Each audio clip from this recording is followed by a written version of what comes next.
नमस्कार दोस्तों, स्वागत है आपका ब्लेंडर हिंदी सीरीज में। हमारे चैनल का नाम है मीडिया स्किल्स लैब। इससे जुड़ने के लिए आपका बहुत बहुत धन्यवाद। तो आज हम ब्लेंडर में एक बहुत ही इम्पोर्टेंट टॉपिक के बारे में बात करने वाले हैं। टॉपिक का नाम है parenting, object parenting. Object parenting समझने के लिए आपको मैं कुछ कॉन्सेप्ट, कुछ चीज़ें ऐसी दिखाऊंगा, कुछ ऐसी चीज़ें समझाऊंगा जिससे आपको ये कॉन्सेप्ट ईजिली समझ में आ जाएगा। पेरेंटिंग होती क्या है वो भी आपको क्लियर हो जाएगा। अगर डेली लाइफ में अगर कुछ चीज़ें हम ऐसी देखते हैं, मैं आपको समझाता हूँ। जिस तरह से कोई कार है, कार का एनिमेशन अगर हम बनाते हैं, कोई कार है, उसके चलने पर उसके व्हील्स ऑटोमेटिक उसके साथ चलते हैं।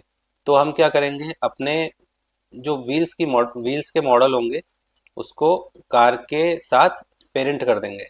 तो कहने का मतलब हमारी गाड़ी है, कार है, उसके जो व्हील्स हो गए चाइल्ड हो गए, और जो कार हो गई वो हो गई उसकी पेरेंट। तो पेरेंट जहाँ मूव करेगा, जहाँ पेरेंट जहाँ जाएगा, उसके साथ उसके चाइल्ड, उसके व्हील, जो उसकी गाड़ी के जो व्हील्स हैं वो भी उसके साथ उसको फॉलो करेंगे। तो ये एग्जाम्पल आपको समझने के लिए काफ़ी आसान है। चलिए, तो अब मैं आपको समझाता हूँ चाइल्ड और पेरेंट किस तरह से इसमें काम करते हैं। मैंने मैंने एक एग्जाम्पल लिया है, आपके सामने एक मॉडल है एक्स। आपके सामने एक एक्स का मॉडल है। इस एक्स के मॉडल में मैं आपको समझाता हूँ कि किस तरह से वो काम करेगा। जैसे मैंने आपके सामने एक्स का एग्जाम्पल लिया है। इस एक्स में देखिए, इसका एक लकड़ी का हत्था है और ऊपर आयरन एक्स है। ठीक है। अब देखिए, मैं अपने एक्स के हैंडल को सेलेक्ट करता हूँ और इसको रोटेट करता हूँ। रोटेट करूँगा तब देखिए ये रोटेट हो रहा है। इसका जो ऊपर वाला पार्ट है वो रोटेट नहीं हो रहा, क्योंकि वो इसके साथ जुड़ा हुआ नहीं है। जब हम इसको इसके साथ में जोड़ देंगे, इसको पेरेंट कर देंगे, तो क्या होगा मैं दिखाता हूँ आपको। अभी समझने के लिए आप सिर्फ इसको देखिएगा।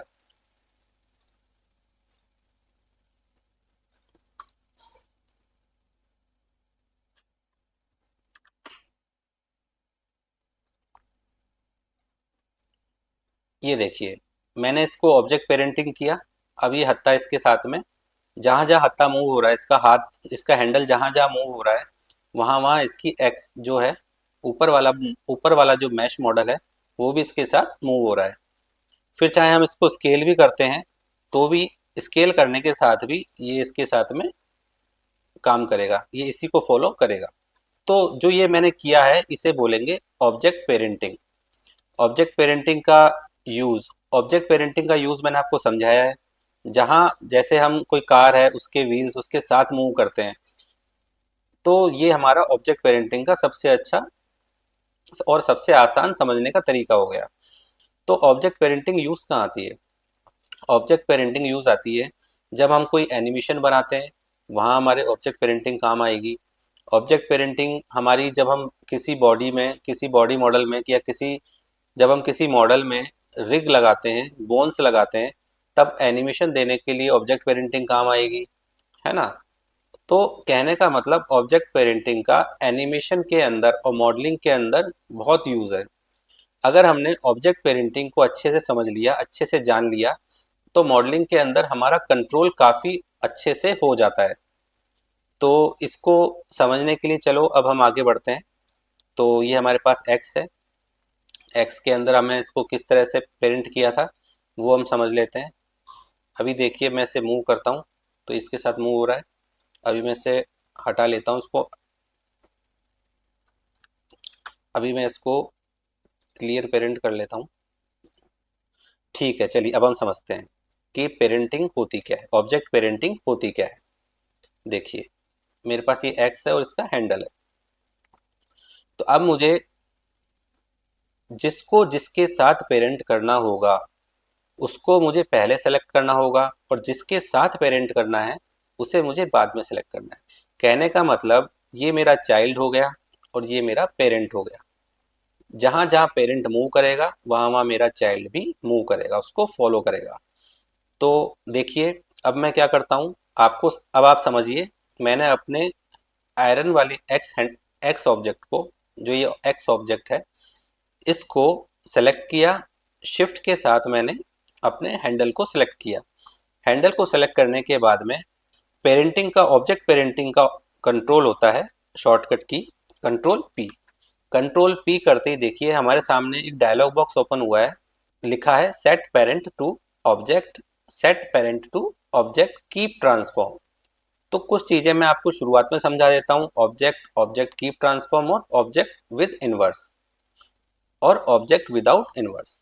और बाकी चीजें हमारी मॉडलिंग के अंदर हम समझेंगे, वर्टेक्स और वर्टेक्स ट्राइंगल, ये सब चीजें हम मॉडलिंग में समझेंगे। तो अभी फिलहाल के लिए मैं आपको ये दो तीन चीजें समझा देता हूँ, आपका जो ऑब्जेक्ट पेरेंटिंग का जो फंडामेंटल है वो क्लियर हो जाएगा। ठीक है, तो अभी मैं करता हूँ ऑब्जेक्ट। देखिए ऑब्जेक्ट करने के बाद मेरा जो चाइल्ड है मेरे पेरेंट के साथ में कनेक्ट हो चुका है।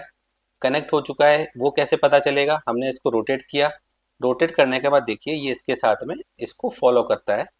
और कहने का मतलब जहाँ जहाँ हमारा हैंडल मूव करेगा वहाँ वहाँ हमारी एक्स भी मूव करेगी। तो ये हमारी पेरेंटिंग हो गई। पेरेंटिंग को, अब जब पेरेंटिंग हो गई है तो एक बात समझिए कि हमारा जो पेरेंट है वो जहाँ मूव करेगा वहाँ पर हमारा चाइल्ड भी मूव कर रहा है। लेकिन इस इस कंडीशन में जो हमारा चाइल्ड होता है वो इंडिविजुअल मूव करता है।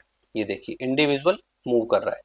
ऑब्जेक्ट पेरेंटिंग के अंदर हमारा जो चाइल्ड होता है वो पेरेंट के साथ में कनेक्ट रहता है, लेकिन चाइल्ड जो होता है वो इंडिपेंडेंट होता है। इंडिपेंडेंट मीन्स अगर इसको हम स्केल या रोटेट करेंगे तो ये इंडिपेंडेंटली रोटेट होगा, इंडिपेंडेंटली स्केल होगा। ये देखिए हम इसको स्केल करते हैं तो इंडिपेंडेंटली ये स्केल हो रहा है ना। इसका हमारे पेरेंट पर कोई इम्पैक्ट नहीं आएगा। जबकि हमारा जो पेरेंट है हम उसको स्केल करेंगे तो हमारा जो चाइल्ड है, हमारा जो ये मैश ऑब्जेक्ट है जिसको हमने पेरेंट किया था वो हमारा उसके ट्रांसफॉर्मेशन को अडेप्ट कर लेगा। मैं आपको यही समझाना चाह रहा हूँ कि हमारा पेरेंट जहाँ मूव करता है चाइल्ड हमारा उसी कनेक्टिविटी के साथ में मूव करेगा। अब मुझे इसे अनपेरेंट करना है। अच्छा, अब आप इसमें एक चीज़ देख रहे हैं, ये इसके साथ एक डॉटेड लाइन बन के आ रही है। ये जो डॉटेड लाइन बन के आ रही है ये क्या है, पहले तो ये आ नहीं रही थी। जब हमने इस चाइल्ड को थोड़ा सा मूव किया तो मूव करने के साथ में ये पेरेंट के साथ में दिख रही है इसकी कनेक्शन। तो इस कनेक्टिविटी को बोलते हैं रिलेशनशिप लाइन। ये रिलेशनशिप लाइन मिलती कहाँ है, होती कहाँ है रिलेशनशिप लाइन? देखिए मैं आपको दिखाता हूँ। रिलेशनशिप लाइन होती है हमारी यहाँ, आपको मिलेगी relationship line view port overlays के अंदर। जब हम व्यू पोर्ट ओवरलेस को ओपन करते हैं तो हमारे पास में ये चेक होके आता है। जब हम इसे अनचेक कर देंगे तो देखिए यहाँ से हट जाएगा। मैं आपको तो यही बोलना चाहूँगा कि इसे चेक करके रखिए ताकि आपको ये पता रहे कि हमारा जो चाइल्ड है वो अपने किस ऑब्जेक्ट के साथ में पेरेंट है। तो आपको ये समझने और जानने में आसानी रहेगी कि हमारा जो चाइल्ड है वो किस ऑब्जेक्ट के साथ में पेरेंट है। तो इसे आप ऑन ही रखिएगा, ठीक है। चलिए, तो अब हम आगे चलते हैं। अभी मैं इसे अंडू करता हूँ।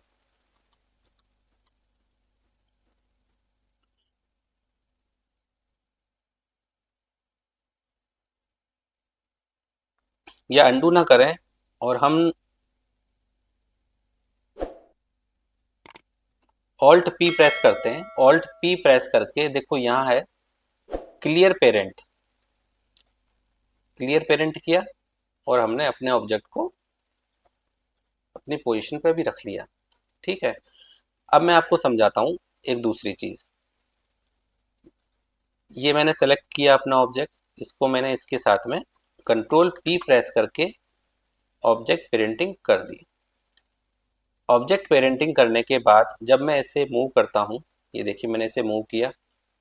मूव करने के बाद में अब मैं चाहता हूँ कि मैं इसे अनपेरेंट कर दूँ, मैं इसके पेरेंट लिंक को हटा दूँ। तो पेरेंट लिंक को हटाने के लिए मैं क्या करूँगा, सबसे पहले चाइल्ड सेलेक्ट किया, पेरेंट सेलेक्ट किया और क्लियर ट्रांसफॉर्मेशन। देखिए मैं अंडू करता हूँ। अच्छा, मैंने अपना चाइल्ड सेलेक्ट किया, फिर मैंने अपना पेरेंट सेलेक्ट किया, फिर मैंने प्रेस किया alt P. Alt P shortcut है क्लियर पेरेंट का। क्लियर पेरेंट में देखिए ऑल्ट पी लिख कर आ रहा है। क्लियर पेरेंट करने के बाद हम देखेंगे कि हमारा जो चाइल्ड था अपनी पुरानी पोजीशन पर आकर सेट हो गया है। तो पुरानी पोजीशन पर सेट होने का मतलब है आपकी जो प्रॉपर्टीज थी चाइल्ड की वो एज इट इज जो हमारी ओल्ड जो हमारी पुरानी पोजीशन थी उसी को अपने अंदर रखती है। तो जैसे ही हम पेरेंटिंग को क्लियर करेंगे तो देखिए वो तो फिर वो सेम पोजीशन पर आकर हमको दिखने लगेगा। तो इस चीज़ से बचने के लिए हम क्या करेंगे, देखिए मैं आपको कंट्रोल जेड करके दोबारा से ऑल्ट पी करता हूँ। ऑल्ट पी करने के बाद देखिए यहाँ लिखा है clear and keep transformation. Clear and keep मतलब जब आप अपनी ट्रांसफॉर्मेशन पेरेंटिंग को क्लियर करेंगे तो इसकी पोजीशन सेम रहने वाली है। कीप ट्रांसफॉर्मेशन मतलब जो इसका ट्रांसफॉर्मेशन जो उसको आपने चेंज किया है वो पोजीशन इसकी सेम रहने वाली है। ये पोजीशन सेम हो गई, लेकिन अब ये इसका पेरेंट नहीं रहा। पेरेंट नहीं रहा मतलब जैसे हम इसको इसकी पोजीशन चेंज करेंगे तो देखिए हमारा जो एक्स है वो मूव नहीं करेगा, क्योंकि हमने इसको अनपेरेंट कर दिया है, इसको पेरेंटिंग को क्लियर कर दिया है। तो पेरेंट से लिंक हटाने का एक तरीका हमारा ये हो गया है। अब मैं आपको समझाता हूँ कि ऑब्जेक्ट पेरेंटिंग के साथ में कीप ट्रांसफॉर्म क्या चीज़ है। मैं क्या करता हूँ, एक क्यूब लेता हूँ। ये मैं क्यूब लिया, क्यूब की पोजीशन में अभी यहाँ रखता हूँ। ठीक है।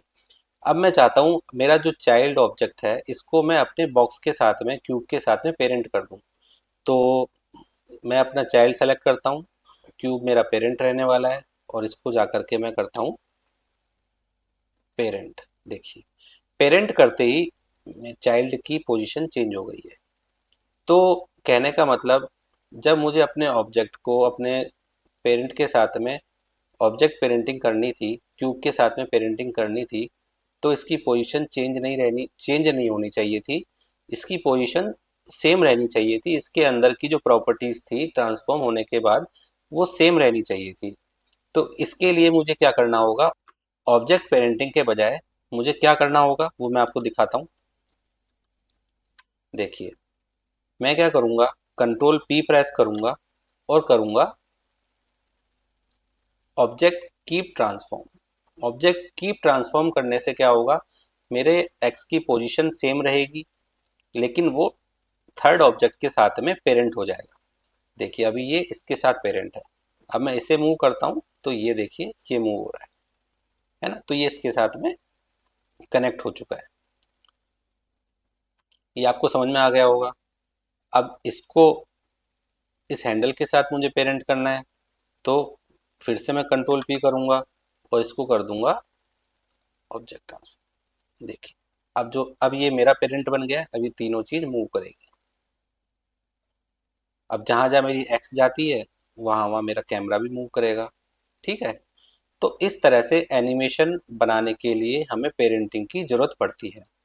अब जब हमें इन सब चीज़ों के इन सब चीज़ों को पेरेंट से अनलिंक करना होगा, तब देखिए हम क्या करेंगे, ऑल्ट पी प्रेस करेंगे और यहाँ करेंगे क्लियर एंड कीप ट्रांसफॉर्मेशन।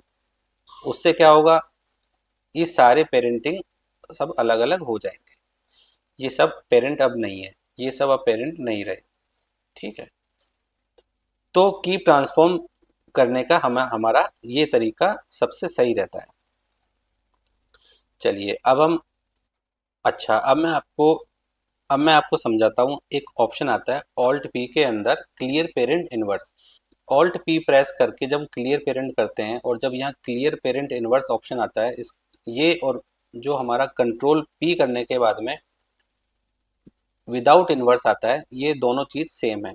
कैसे सेम है, देखिए मैं आपको समझाता हूँ। ये मैं इसको अनपेरेंट करता हूँ, ऑल्ट पी किया, क्लियर पेरेंट किया और इसको उठा करके मैं अपनी इसकी पुरानी पोजीशन पे लेकर आता हूँ। अब समझिए मैंने अपने मंकी शेप को सेलेक्ट किया, इसे सेलेक्ट किया और सिंपल कंट्रोल पी करके मैं ऑब्जेक्ट पेरेंटिंग कर देता हूँ। और अब मुझे लगता है कि मुझे इसकी प्रॉपर्टीज़ को इसी के साथ अलाइन करना था, इसी ट्रांसफॉर्मेशन के साथ लेना था। तो मैं क्या करूँगा, सिंपली ऑल्ट पी प्रेस करूँगा और फिर से कर दूंगा clear inverse, clear parent inverse. देखिए क्लियर पेरेंट इनवर्स करते ही वो उसकी पोजीशन, उसकी एक्स वाई जी पोजीशन वो सब अडेप्ट कर लेगा। तो इस चीज़ का यूज़ एनिमेशन में मॉडलिंग में काफ़ी आपको आएगा, है ना। जैसे जैसे हम इसको आगे समझते चलेंगे पेरेंटिंग को, तो और डिटेल में पेरेंटिंग समझेंगे तो हम इसको समझते चलेंगे। तो ये एक चीज़ है। जो आपको मॉडलिंग और एनिमेशन में काफ़ी अच्छा कर देगी। अच्छा, अब ये चीज़ आपको, और जैसे हम कंट्रोल पी करते हैं तब समझ में आती है। दूसरा, हम कहाँ से देख सकते हैं इसको? जब हम अपने ऑब्जेक्ट पेरेंटिंग में जाएंगे, ऑब्जेक्ट प्रॉपर्टी में जाएंगे। ऑब्जेक्ट प्रॉपर्टी में देखिए, यहाँ मिलेगा आपको रिलेशंस। रिलेशंस पे क्लिक करने के बाद देखिए, पेरेंट है हमारा क्यूब, जो हमने बताया था कि आपको कि क्यूब पेरेंट रहने वाला है ना। और पेरेंट टाइप क्या है? ऑब्जेक्ट पेरेंटिंग करी है हमने, इसकी प्रॉपर्टीज के बारे में ये बता रहा है। तो ये सब चीज़ें आपको ये बताएंगी कि हमारी ऑब्जेक्ट पेरेंटिंग है ना। वर्टेक्स और वर्टिसेस जो हैं, इस तरह की दो चीज़ें हम आपको आगे मॉडलिंग के अंदर बताने वाले हैं। तो अभी तक आपको ये समझ में आ गया होगा कि पेरेंटिंग किस लिए काफ़ी ज़रूरी चीज़ है, क्या हम पेरेंटिंग के जरिए कर सकते हैं, और कहाँ कहाँ इसका यूज़ आने वाला है। अपने एनिमेशन में अपने टाइम को बचाने के लिए पेरेंटिंग का यूज़ कर सकते हैं। मॉडलिंग को और आसान बनाने के लिए इसका यूज़ कर सकते हैं। और जब हम किसी मॉडल में रिग करेंगे, जब हम रिगिंग वगैरह सीखेंगे, तब भी हमें मॉडलिंग में, तब भी हमें पेरेंटिंग की ज़रूरत पड़ेगी। मैं आशा करता हूँ आपको आज का टॉपिक समझ में आया होगा, और चाइल्ड और पेरेंट का जो बीच में रिलेशन है वो समझ में आया होगा, कि जहाँ जहाँ पेरेंट मूव करेगा, हमारा चाइल्ड भी वहाँ मूव करेगा। लेकिन चाइल्ड जो होता है वो इंडिपेंडेंट होता है। वो इंडिपेंडेंट स्केल और रोटेट वगैरह अपनी प्रॉपर्टीज को लेकर रखता है। उसका फिर पेरेंट से कोई लेना देना नहीं होता। लेकिन जब पेरेंट मूव करेगा, वो स्केल करेगा, तो हमारा चाइल्ड भी मूव करेगा। तो ये एक समझने वाली चीज़ है इसके अंदर। देखिए, इस तरीके से मूव करेगा। तो कहने का मतलब, आपको ये अब चाइल्ड पेरेंट का जो कॉन्सेप्ट है ये समझ में आ गया होगा। तो दोस्तों, आपको अगर ये वीडियो पसंद आया तो इसे लाइक करिए, शेयर कीजिए और सब्सक्राइब कीजिए, ताकि ज़्यादा से ज़्यादा लोग इसको समझ सकें। अगर 3D में इंटरेस्ट रखने वाले लोग हैं, वो इसको आसानी से समझ सकें कि ये चाइल्ड पेरेंटिंग होती क्या है। तो अभी मैं दोस्तों इजाज़त चाहता हूँ, और मिलते हैं नेक्स्ट वीडियो में। धन्यवाद।